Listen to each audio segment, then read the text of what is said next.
Our deepest fear is not that we are inadequate. Our deepest fear is that we are powerful beyond measure. We ask ourselves, who am I to be brilliant, gorgeous, talented, and fabulous? Actually, who are you not to be? We were born to make manifest the glory of God that is within us. And as we let our own light shine, we unconsciously give other people permission to do the same. Does that mean anything to you? I don't know. It's written in plain English. What does it mean? That I'm not supposed to be afraid. Afraid of what? Afraid of me.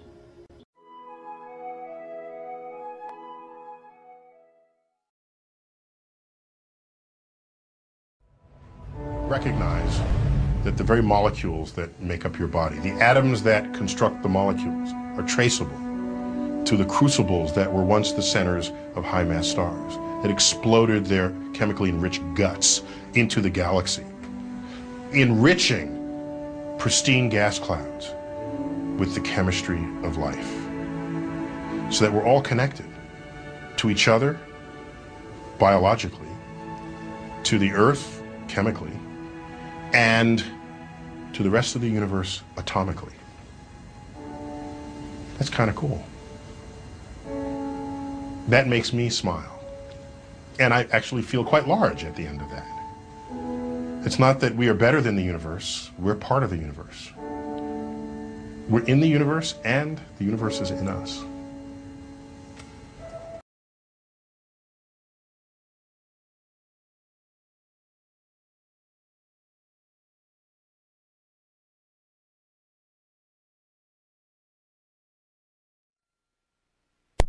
Evidence of what some believe are our true extraterrestrial origins. The Bible answers the riddle of our origin in 4 simple words: and God created man. Darwin looked at monkeys and saw Michelangelo. But for modern anthropologists who try to put a name and a date to the dawn of humankind, the answer is constantly changing. Fossils discovered recently in Ethiopia put our earliest ancestors at around 4.4 million years. But some scientists believe that there is evidence that we are much older than that. On an archaeological dig in Hueyatlico, Mexico, Dr. Virginia Steen McIntyre discovered tools that predated the earliest known humans. Her find created a storm of controversy. I don't really want to be in the center of a controversy. I never asked to be in the center of a controversy, but I'm here, and doggone it, I want to get the information out. I want to get at the truth. I guess that's what it is. Why does Dr. Steen McIntyre feel the need to protect her artifacts from her more mainstream colleagues? Why are contradictory findings being met with contempt instead of excitement? Some researchers charge it's because these new findings would turn modern anthropology on its head.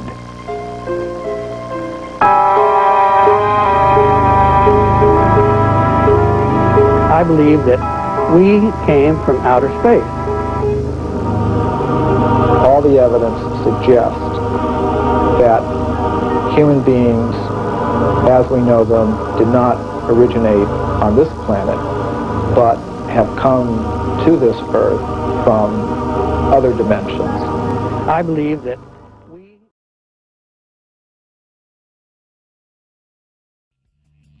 I stopped in usually to buy coffee and make a small chit-chat with the young lady who would ring me up.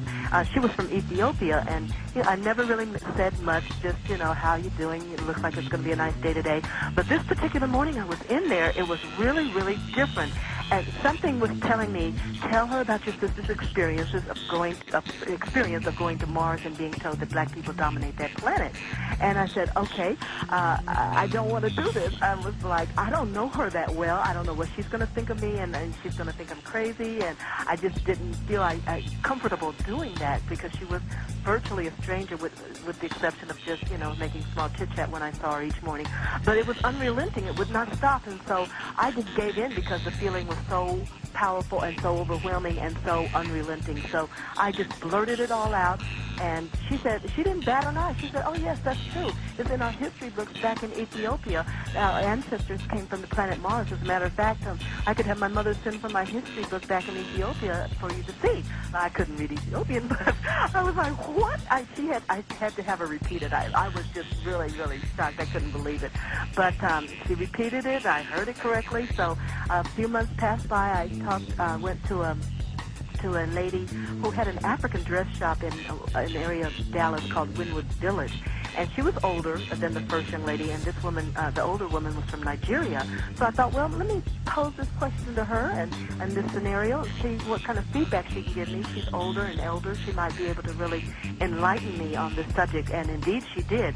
I told her the same story about my sister's experience of going to Mars and what she was told. And she said, yes, this is true. Our ancestors came from the planet Mars, and they settled in what they call Africa to mine the gold because it was most plentifully found there. But because of the influence of Islam and Christianity, all that had been suppressed and went underground. She said you could not talk about these things anymore as both of these religions emerged on the continent. So she said if you go into some of the villages today and talk to some of the elders, you can still see shrines to this very day dedicated to our ancestors from the planet Mars. That's amazing. Oh, George, I tell you, it was so amazing. I felt like Alex Haley. You remember the movie and the book Roots, when he goes back and traces his ancestry to Africa? But I was now being told of an ancestry that went beyond our planet, that all the way reached to another planet. And it was just so phenomenal. And I felt like, you know, this is, I'm getting a link to a galactic family that we've never had before. And it made me realize how successful the slave traders had been in cutting off all our knowledge of our history and our knowledge of ourselves and our religions and our culture and everything, because all of this she was telling me was what was passed down through oral traditions in Africa. And she said, but if you talk to young people in Africa today, they don't know this. She said, because they are either Muslim or Christian, and that is not a part of the origin story. What? He didn't know where Elijah came from because he didn't have a mother or father and didn't want to tell you about man incarnating on the planet Earth. So they said he's a Teshbite. And then they tried to look up Teshbite, it became a place.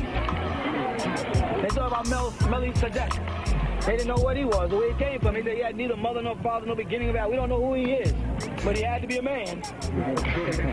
You follow that? Because they cannot deal with the fact that we are incarnation. Incarnate means we came from someplace else. The star Sirius out there that they talk about in the Beta star constellation is where we're looking up. The Dogon have endured and preserved mysterious ancient knowledge. Knowledge of an invisible star and its movements through the heavens. One believe the universe was born in a vast explosion, and as it opened up, everything that we know about and everything that the Dogon know about in the world came pouring out, and nothing was left except a shell. This empty shell became the star that they call the Pontolo, and that we call Sirius B. In 1950, astronomers confirmed the existence of the Dogon star. Dogon knowledge of the dark star. The symbols reveal more information about the celestial universe. They correctly place the Earth and our solar system within the Milky Way and state correctly that the massive cluster of stars is far more distant than the planets. The understanding of astronomical movements led the Dogon to investigate the human anatomy. They discovered the circulation of blood in the body long before it was discovered by the English physician William Harvey in the 17th century. These symbols and the knowledge they hold are the legacy of the mysterious pneumos, the messengers from the dark star. But if you merge the energy, you see that the energy is forming a big blue triangle. The triangle is in what sign? Earth sign. Earth. That's interesting because now we're dealing with land. That shows you if we just marry the energy. And one thing about the Moors and the war is that's the last time that you went on record at war and actually whooped these Europeans' ass. So you need to to understand the cosmic shifts that was going on then, and since I just showed you, it's the same thing playing out now, you need to learn how to marry that. Therefore, you see this. See, the ancestors gonna speak. They gonna speak through signs and symbols. They gonna show you what you should be doing, all right?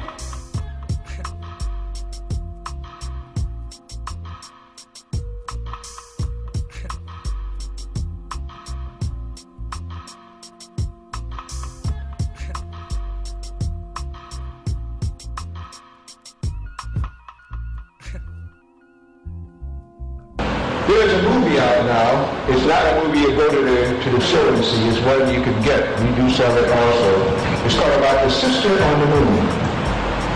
It consists of a 1.5 billion-year-old spaceship which they found on the moon, driven by a black woman.